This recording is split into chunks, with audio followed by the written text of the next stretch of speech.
Barangay LS 91.1 Podcast. Barangay LS 91.1 Podcast.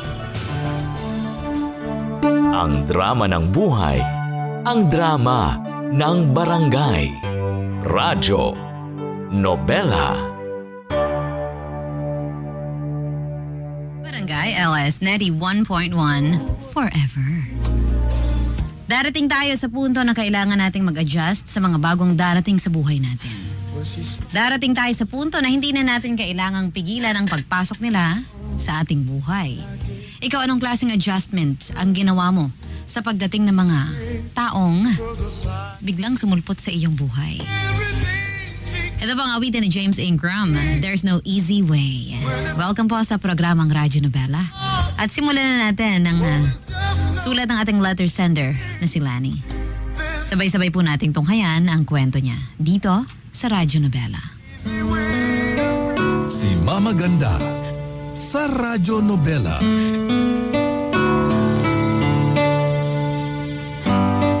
Dear Mama Ganda, ako nga pala si Lani. Nais ko sanang ibahagi sa inyo ang kwento namin ng aking stepson na si Ralph. 30 years old lamang ako nung naging kami ng kanyang 50 anyos na ama na si Brad. Nakilala ko si Brad dahil sa isang dating site at agad-agad ay nag-click kaming dalawa. Parehas kaming hiwalay sa mga asawa namin. Nasa proseso ang annulment nung sa akin habang siya naman ay inaayos pa lamang. Kaya naman, minamadali ko na rin noon ang pag-aayos nung sa akin dahil balak na naming magpakasal na dalawa.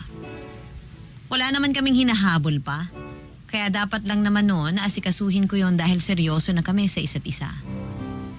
Nag-live-in rin kami, Mama Ganda. Nahingi na rin ito ang blessing mula sa pamilya ko at ganun din ako sa kanya. Maliban na lang doon sa nag-iisa niyang anak na nooy 18 anyos pa lamang. Si Ralph. Sa poder ito ng kanyang ina nakatira at dumadalaw lang ito sa kanyang ama tuwing wala itong masyadong ganap sa eskwela. Siya sana ang unang ipapakilala nito sa akin sa mga pamilya niya pero hindi nga natuloy noon dahil hindi magtugma ang schedule nilang dalawa. Inaasahan ko naman na medyo matatagalan pa bago ko siya makilala dahil busy ito pero laging gulat sa mga nangyayari sa tatay niya. Gulat ko na lang din, Mama Ganda, nang sinabi ni Brad na pupunta na si Ralph sa aming bahay. Ako po si Lani. Ito ang aking kwento.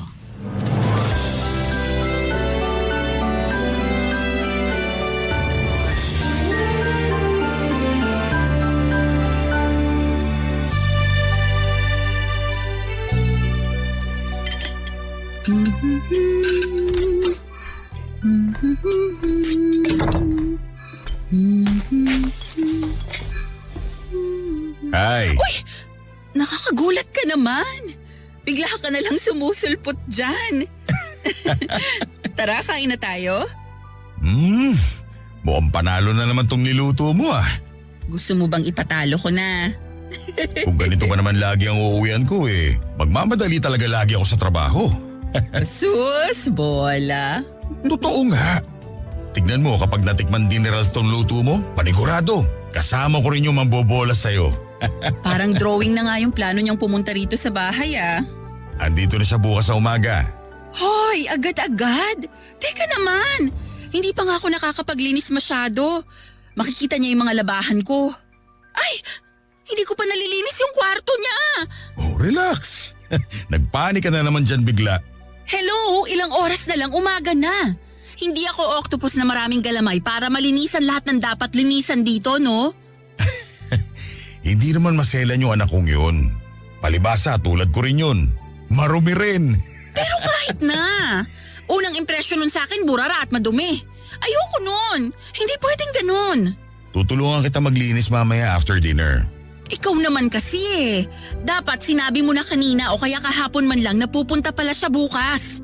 Dapat naman talaga hindi siya matutuloy bukas eh. Kaso nag-cancel yung kaibigan niya dun sana sa lakad nilang dalawa bukas. Ayun, nabuksan yung schedule niya. Tinawagan niya ako tapos sabi niya pupunta na lang siya rito.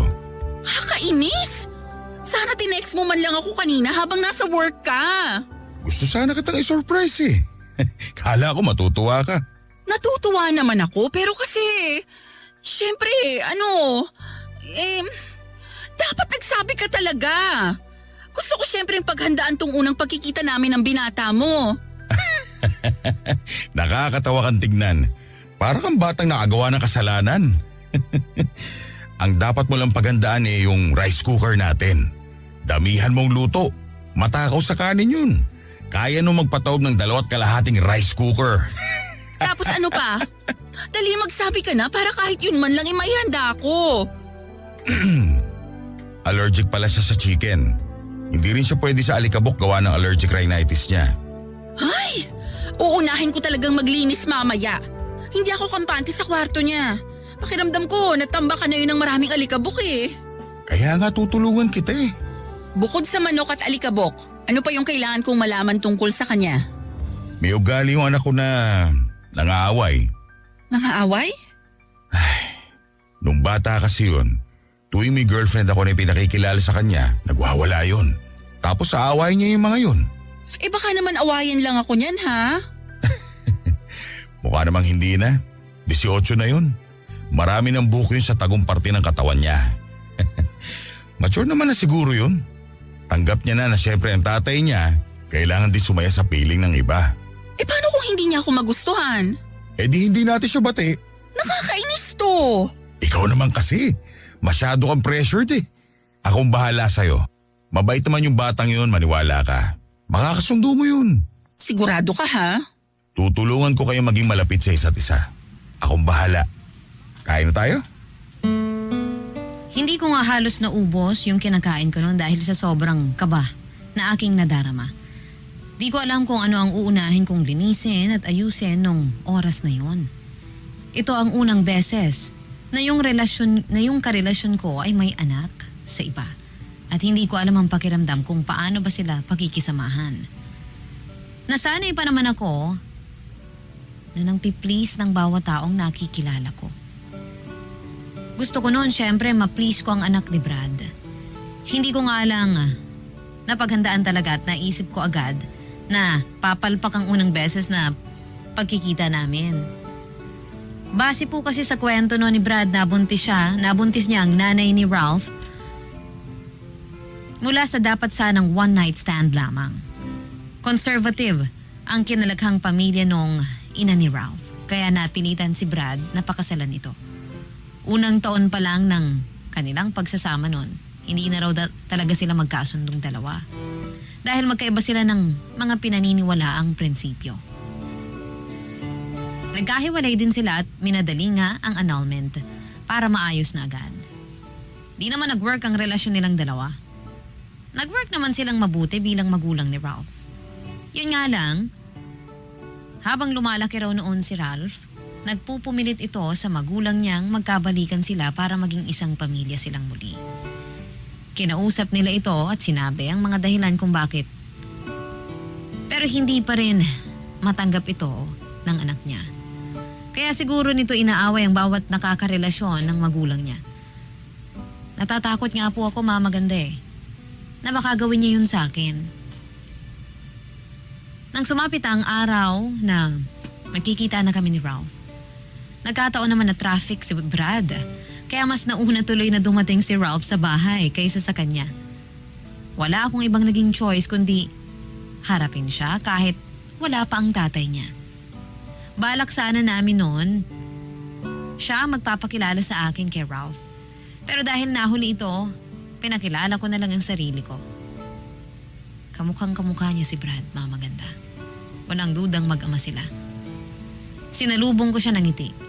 Pero blanco ang mukhang iniharap nito sa akin.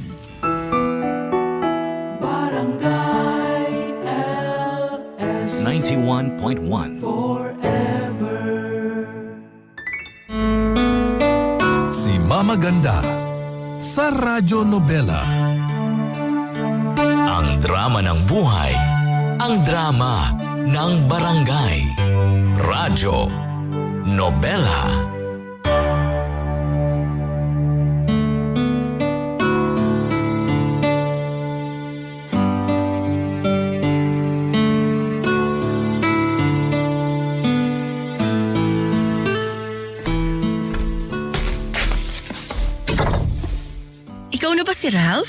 Yap. Nasaan po si Papa, Manang? Manang? Na-traffic daw eh. Baka in 30 minutes nandito na rin yon. Punta po muna ako sa kwarto ko Sandali. Hindi pa kasi ako tapos maglinis doon. Okay lang ba kung dito ka muna sa sala maghintay? Ayos lang po kahit hindi pa malinis. Gusto ko na makita yung kwarto ko Sige. Ikaw ang bahala. Nasaan nga po pala yung girlfriend ni Papa? Yung si Lani? Ako ang girlfriend ng papa mo. Huh? Ako si Lani. Parang masyado naman atang OA yung pagkakadescribe sa'yo ni Papa. Ha? Paano OA?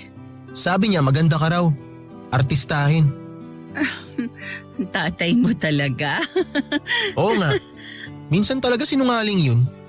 Baka naman nagbibiro lang yung tatay mo nun. Mukha nga lang nagbibiro siya. Sorry Tita Lani. Kala ko po kasi kasambahay ka ni Papa. Ay wala yun, okay lang. Siyempre ngayon mo pa lang ako nakita, normal naman yun. Kasi yung damit mo yung itsura mo. Sorry ulit Ayos lang yun. Pasensya na naabutan mo akong naglilinis dito sa bahay. Hayaan mo, pagdating ng tatay mo, mag-aayos ako ng sarili ko. Okay na yan, kahit di ka na magayos. Dito lang naman tayo sa bahay Huwag na kayo mag-effort magpaganda. Baka mahirapan pa kayo. Ano? I mean, baka matagalan pa kayo. Alam ko naman na kayong mga babae matagal kayo mag-makeup. Tsaka hirap kayong pumili ng isusuot yung damit. Tsaka ang dami yung ginagawang ritual na hindi naman importante. Okay. Grabe, sorry Kahit ako natatawa na sinabihan kitang Manang. Bakit naman kasi tsinempo mo na ganyan ang itsura mo sa pagdalaw ko? Hindi ka ba na-inform ni Papa? Kagabi niya lang kasi sinabi sa akin na pupunta kang araw. Hindi niya lang nasabi kung anong oras kaya hindi ako nakapaghanda agad. Okay. Siguro lagi talaga madumi dito sa bahay ni Papa. Anong ibig mong sabihin? Kasi kung laging malinis dito, di ka magmamadaling maglinis. Di sana di kita naabutan ng ganyan ang itsura mo. Di ba, tita?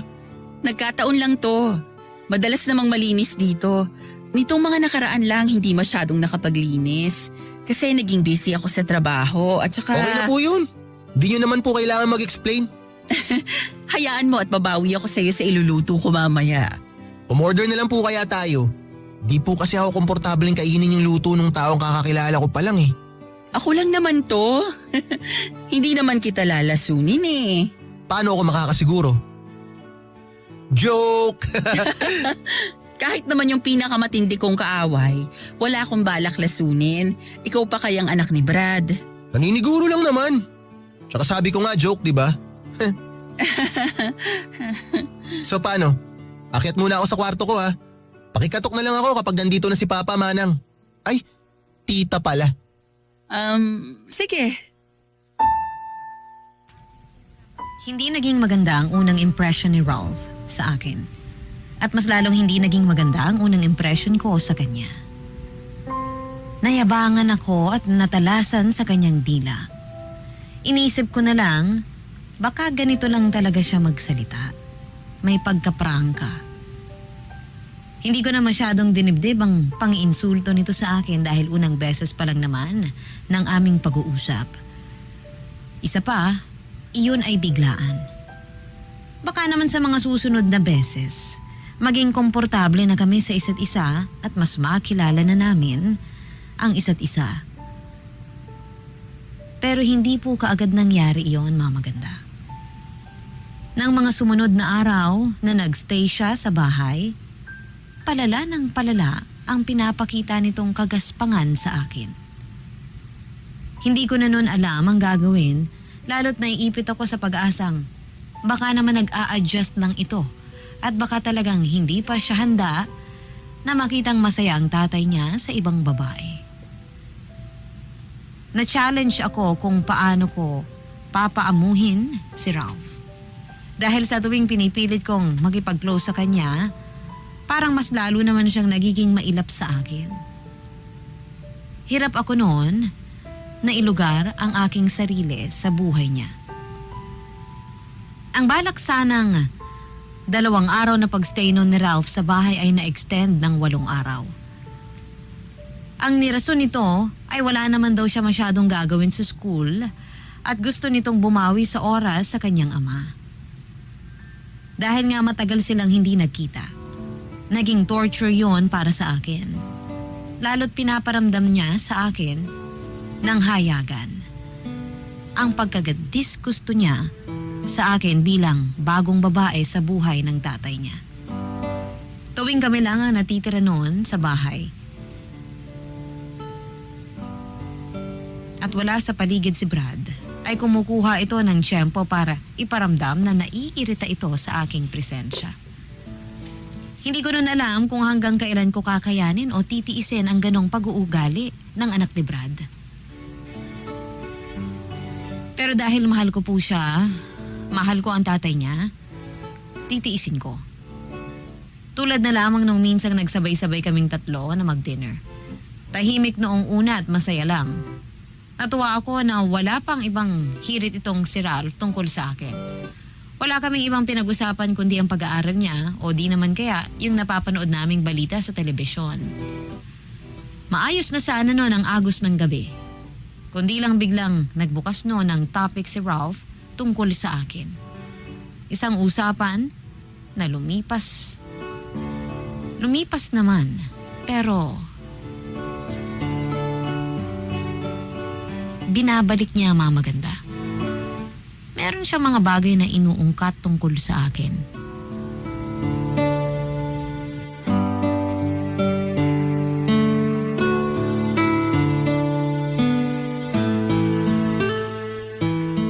Ay, Papa, naalala ko lang po bigla. Di po ba nakwento ni Tita Lani sa'yo yung unang beses na nakita ko siya? Hindi pa nga. Ano ba nangyari? Napagkamalan ko siyang kasambahay mo eh. Di ba dapat napagkamala mo siyang artista? Pagkamalang artista? Parang malabo yun pa. Eh yung itsura niya kasi nun. Nasa kalagitnaan kasi ako ng paglilinis nun, Brad. Eh ako naman di agad nagtanong.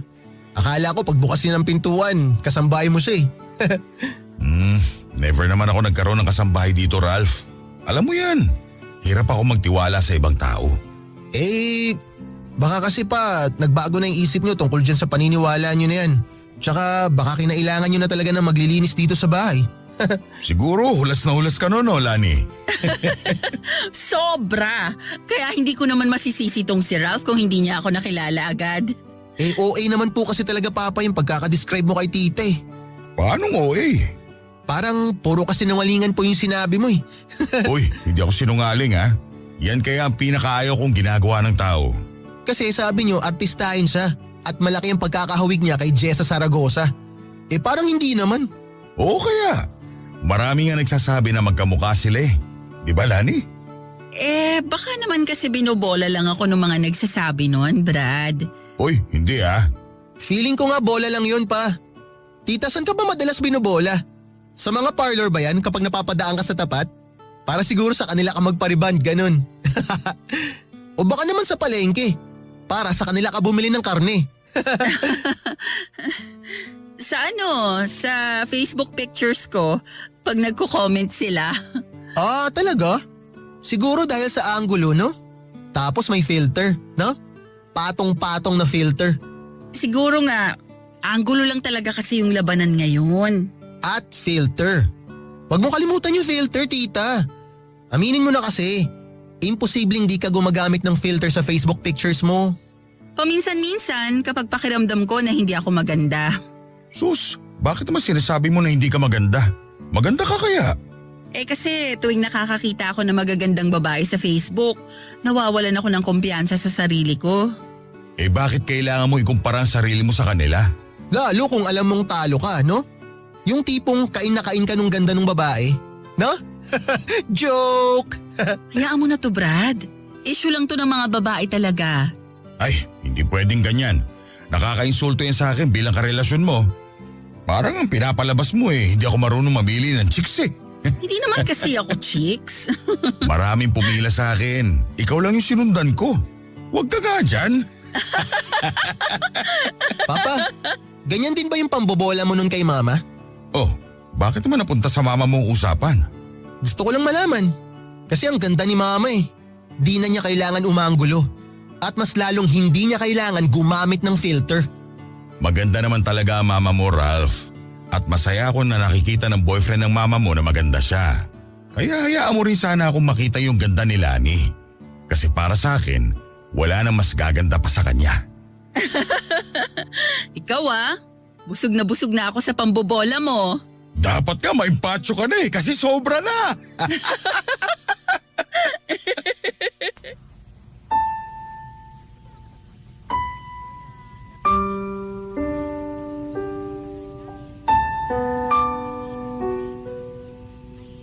Sa gilid ng aking mga mata, nakita kong nagdilim ang mukha ni Ralph nang pasimple akong pinagtanggol at pinuri ng kanyang ama.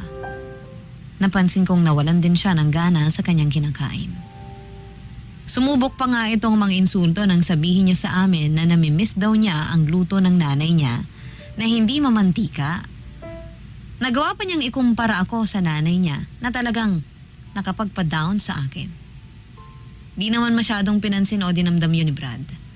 Nagkaroon ng tensyon sa pagitan namin ni Ralph at walang kamalay-malay noon ang kanyang ama. Kinabukasan after ng dinner na yon, pagkaalis mismo ni Brad papuntang work, ay bigla akong pinuntahan ni Ralph sa kusina. Akala ko ay kukuha lang siya noon ng iinumin.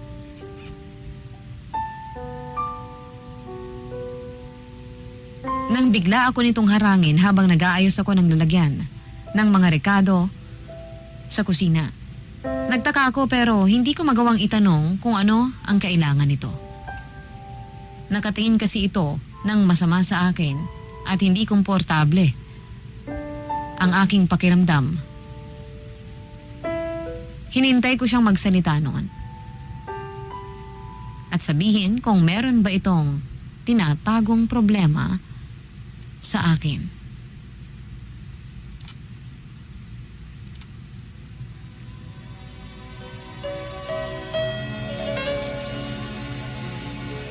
Mahirap pala maganda. Mahirap i-expect na ang kapareha mong may anak na mamahalin ka agad. Barangay LS. In Lucena, 91.1. Si Mama Ganda sa Radyo Nobela.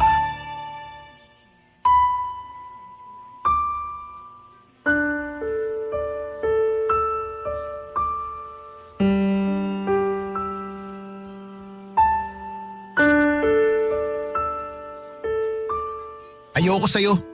Alam ko naman yon. Okay lang sa'yo na ayaw kita. Wala naman akong magagawa kung yan ang nararamdaman mo. Di ko rin alam kung anong meron sa'yo eh. Hindi ko alam kung anong nakita sa'yo ng papa ko para ikaw ang ibahay niya. Di hamak naman na mas maraming magaganda at sopistikadang ex si papa bago ka. Oo, alam ko yon. Nakwento niya nga sa akin nung nagliligawan pa lang kami.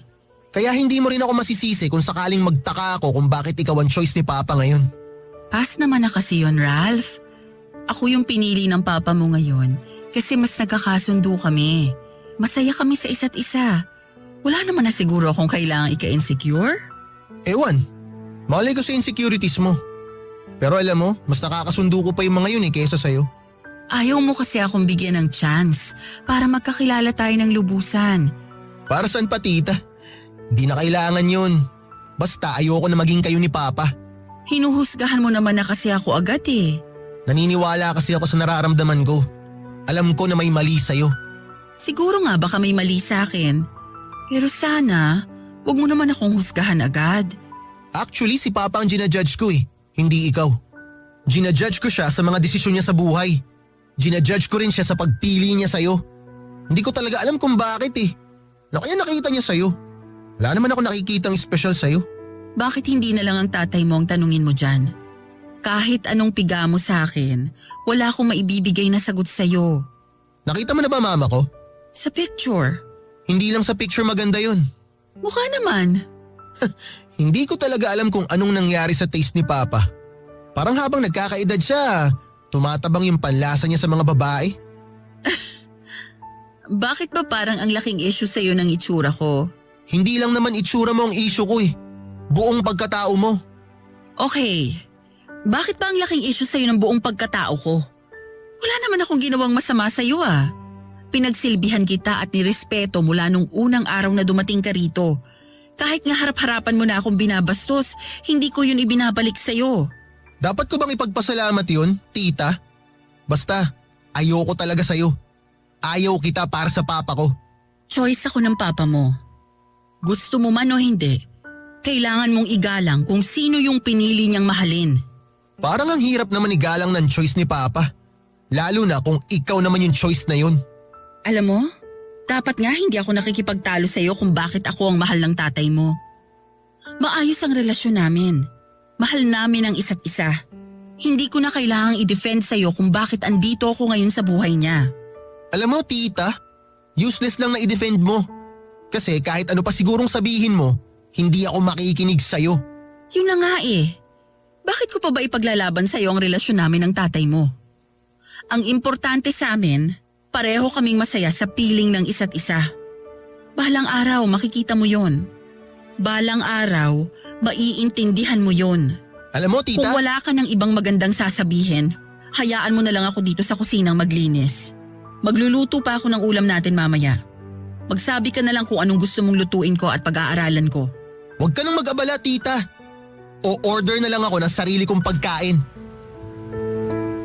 Mula nung kinompronta ako ni Ralph, hayagan na nitong pinaramdam sa akin ang pagkainis niya. Napapansin ko noon na nananadya na rin siya madalas, lalo tuwing wala ang tatay niya. Nabubuli niya ako sa sarili kong pamamahay. Sa totoo lang, napipiko na rin ako noon at wala akong ibang magawa, kundi iiyak na lang. Iyon ang pasikreto. Hindi ko naman magawang sabihin yon kay Brad dahil baka pagmulan lang yon ang away nilang mag-ama. Sinubukan kong itago ang lahat. Sinubukan kong unawain si Ralph. Galing din naman kasi ako sa broken family, Mama Ganda. At di rin naman ganun kadali na makita ang magulang mong may bago ng karelasyon. Kung ano ang nararamdaman noon ni Ralph, ganun din naman ang nararamdaman ko dati sa aking mga magulang. Ang pinagkaiba lang namin, marahil hindi ako nagsalita at hindi ako gumawa ng masama sa mga karelasyon ng magulang ko. Nanahimik ako at hinayaan ko silang maging masaya. Naisip ko, kailan nga kaya magiging masaya si Ralph para sa amin ng kanyang ama. Nagpa-extend pa ng ilang araw si Ralph sa pagtuloy sa aming bahay. Parang pakiramdam ko noon, hindi siya uuwi hanggat hindi nasasagad ang pasensya ko o hanggat hindi kami nasisira ng tatay niya. Napansin kasi nito na kalmado lang ako sa tuwing pinaparamdam niya sa akin ang galit nito. Di ko galing pumatol talaga, Mama Ganda. Lalo na't mas bata sa akin. Kaya siguro naiinis ito sa tuwing dinededma ko noon ang kagaspangan ng ugali niya. Kasi hindi niya napapalabas ang masamang ugali ko. O hindi niya ako napapasama. Maraming beses na sinasayang nito ang mga niluluto ko. Maglalagay siya noon ng maraming pagkain sa plato niya, titikman lang ng konti at pagkatapos ay iluluwa. Di na niya ako nire-respeto, Mama Ganda. Hayagan po yun. Nang mas tumagal nga, mas lumakas na ang loob nitong bastusin na rin ako. Kahit sa harapan ng tatay niya. Naisip niya marahil na mas maganda kung papatulan ko ang pangbabastos niya sa harapan ng tatay niya. Gusto niya sigurong pumitik ako noon sa harapan nilang mag-ama para makita ang worst side ko. Tulad na lamang nung minsang nagmemeryenda kami, isang hapon ng Sabado. Nagtatawanan kami ni na Brad. Pero iba ang dating kay Ralph.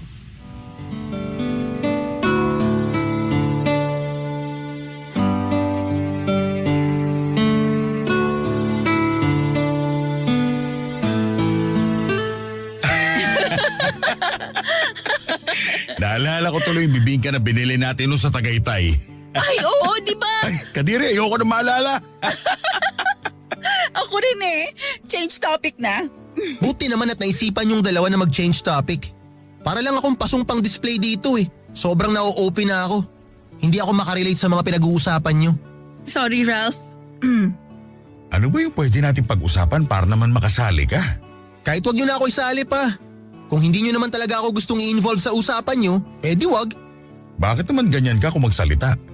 Hindi naman namin sinasadya kung madala kami sa usapan namin kanina tungkol sa bibingka. Saka ilang beses ka naman naming pinilit isali sa ibang usapan.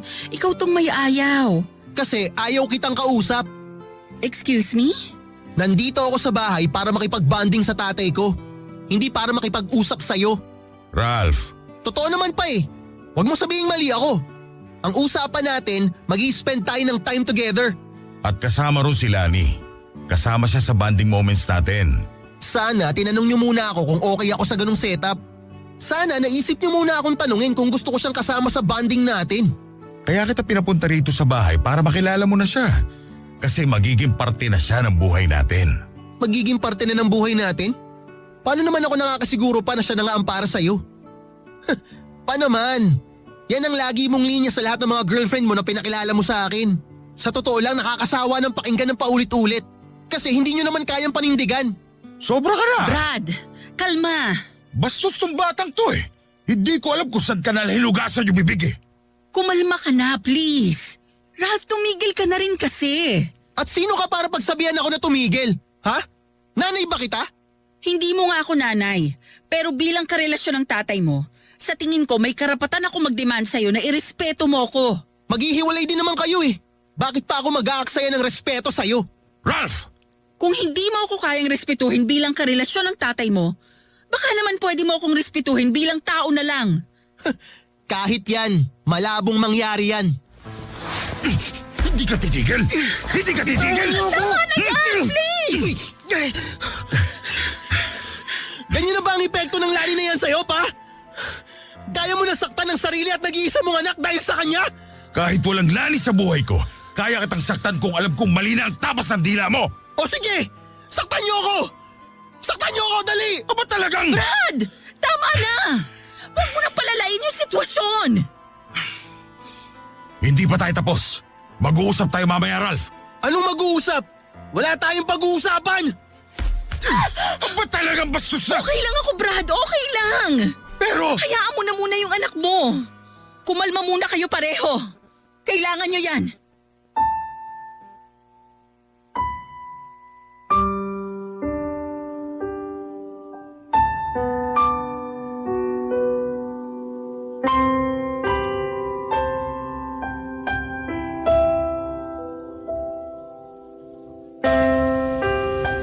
Matapos ang away na yon, umalis agad si Ralph at hindi na namin alam kung saan siya nagtungo.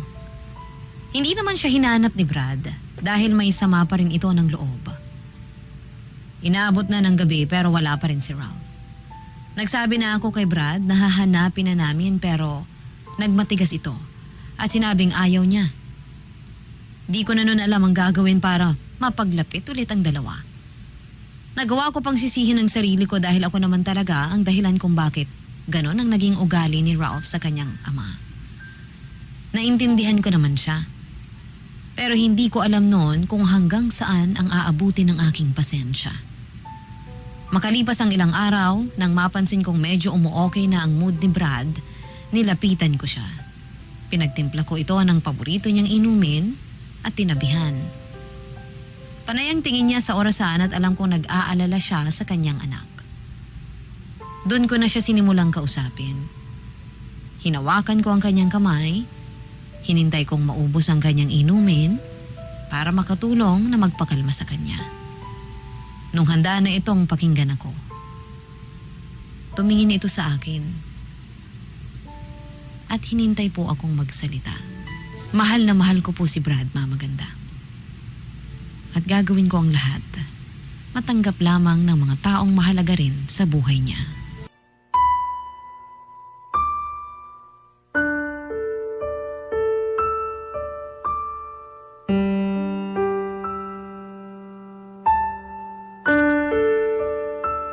Hindi ako natuwa sa nangyari kanina, ha?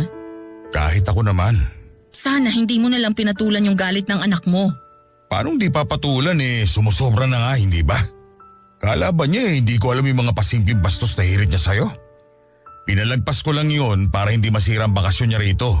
Pero yung kanina… Oo, alam ko. Sobra na nga yung kanina. Pero sana maintindihan mo na nag-a-adjust pa yung anak mo sa idea na may bago ka ng karelasyon, na meron ng ako. Mag-a-adjust pa ba siya? Habang lumalaki siya, iba't ibang karelasyon ko na yung nakilala niya at lahat yun binastos niya. Hindi na yung problema sa adjustment Makasarili lang talaga siya. Bata pa kasi. Hindi rason yun. Marami akong kaibigan na kapareho ko ng sitwasyon. Pero tanggap ng mga anak nila na may karelasyon na silang iba. Bakit hindi niya yun magawa? Lahat naman ginawa ko para ibigay sa kanya lahat ng kailangan niya. Para hindi niya isipin na kulang ang ibinibigay ko sa kanya. Para hindi niya maisip na lahat inaabot ko sa mga nakakarelasyon ko. Alam ko naman yun. Pero hindi kasi solusyon na pantayan mo yung galit niya Masisisi mo ba ako? Nakita mo naman kung gaano siya kabastos kanina. Sa totoo lang, yun ang pinakamalalang ginawa niya sa lahat ng mga nakarelasyon ko. Siguro kasi nakikita niyang sobra yung pagmamahal mo sa akin kaya nagsiselos. Baka maagaw ko ang atensyon mo para sa kanya. Hindi naman mangyayari yun. Alam ko naman yun. Pero… Hindi ko alam kung bakit mo siya pinagtatanggol Alam mo namang mali yung ginawa niya kanina. Binastos ka na, hindi ka pa rin lumaban. Ano ba naman yan, Lani? Tulungan mo rin naman sana akong dumisiplina sa kanya. Hindi ko naman siya anak para gawin yun. Kahit na.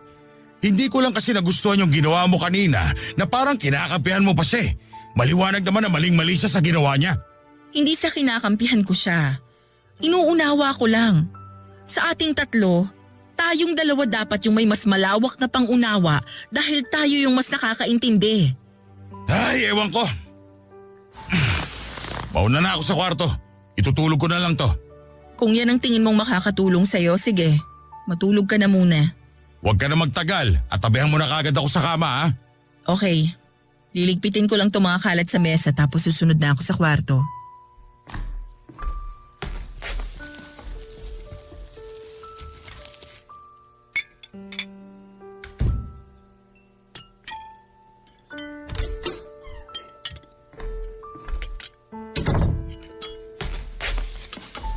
Oh, Ralph. Buti naman umuwi ka na. Nakapasok na po ba ng kwarto si Papa? Kakapasok lang. Saan ka ba nanggaling ha? Kumain ka na nga muna. May gusto ka bang… Tita Lani, gusto ko lang magpasalamat sa'yo. Pasalamat saan? Narinig ko lahat ng sinabi mo kay Papa kanina. Salamat kasi pinagtanggol mo ako sa kanya. Naiintindihan naman kasi kita. Oo, mali nga yung nagawa mo. Pero malawak ang pangunawa ko sa'yo kasi parehas lang tayong galing sa broken family. Hiwalay din ang mga magulang mo? Oo. At alam kong hindi ganun kadali na makakapag-adjust ka matapos mong makilala yung bagong karelasyon ng mga magulang mo. Buti ka pa naiintindihan mo. Si Papa kasi hindi Kahit si Mama, hindi niya rin naiintindihan. Kasi galing naman sila sa parehong buo at masayang pamilya. Kung merong mang makakaunawa sa sitwasyon natin, yung mga katulad din nating bunga ng broken family. Nakukonsensya ako sa ginawa ko. Sorry, Tita. Hindi ko lang kasi matanggap. Hindi ko matanggap na hindi nabuo yung pamilya ko. Pangarap ko kasi na magkaroon ng buong pamilya Yung tulad sa mga kaklase ko. Pero hindi na kasi pwedeng mangyari yun Alam kong imposible na yung hinihingi ko. Kasi nga may kanya-kanya ng buhay sina Mama at Papa. Pero masama bang umasa? Lahat naman siguro tayo gusto na buo ang pamilya. Yun nga lang, hindi lahat kayang makakuha niyan. Tulad natin. Kaya nga ang hirap lalo na sa akin kasi never kong naranasan o never kong naalala na buo kami. Kahit sa pictures wala man lang akong makita na magkasama yung mga magulang ko. Naiintindihan kita. Tapos pa iba-iba pa sila ng karelasyon. Kaya nagagalit ako Lalo na dyan kay Papa. Kasi kung hindi rin naman siya mapipirmi sa iisang babae, bakit hindi na lang kay Mama, di ba? May mga bagay na hindi pwedeng pilitin. Pero nagmamahala naman sila dati ah. At may mga bagay na hindi na kayang ibalik. Maliban na nahihirapan ako mag-adjust sa sitwasyon ko, tita.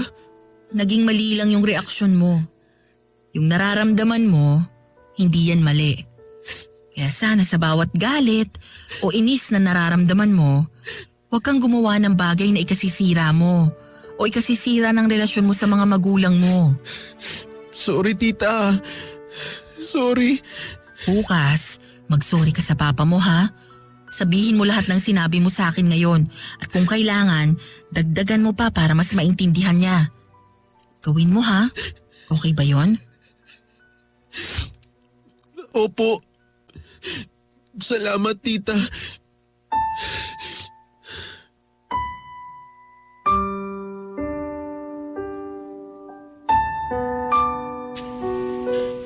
Nagulat po ako nang bigla akong yakapin ni Ralph. Natunaw ang puso ko noon dahil naramdaman kong wini-welcome niya na ako. Finally sa buhay niya. Sinabi ko nga sa kanya na hindi ko naman gagawin na agawin ng tatay niya sa kanya. Di naman ibig sabihin na porke ando na ako sa eksena makakasagabal na ako sa kanila. Kung meron mang ibang mangyayari, yon ay yung madadagdagan lang siya ng taong nagmamahal sa kanya. Natuwa ito at mula noon, naging maayos na kaming dalawa. Mas naging close pa nga ito kesa sa kanyang ama. Mas naging close po siya sa akin. Sa ngayon, 3 taon na kaming kasal ni Brad. Meron na rin kaming isang anak na babae na talagang naging close kay Ralph. Balak na rin naming sundan ang panganay namin. Oras na matapos ang pandemya. Hindi na kami nagkaproblema pa kay Ralph dahil natanggap na nito ang sitwasyon namin. Kinailangan lang talaga naming ipaunawa sa kanya ang lahat ng nangyayari. Dahil sa edad niyang yun, mahirap nga namang iproseso ang lahat ng pangyayari ng biglaan sa'yo.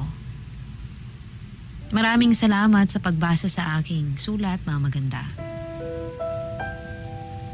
Nawa ay nabigyan ko po kayo ng inspirasyon at ng aral mula sa aking sulat na ito. Ako po ang inyong forever kapuso at kabarangay, Lani. Ang drama ng buhay, ang drama ng barangay. Radyo, nobela.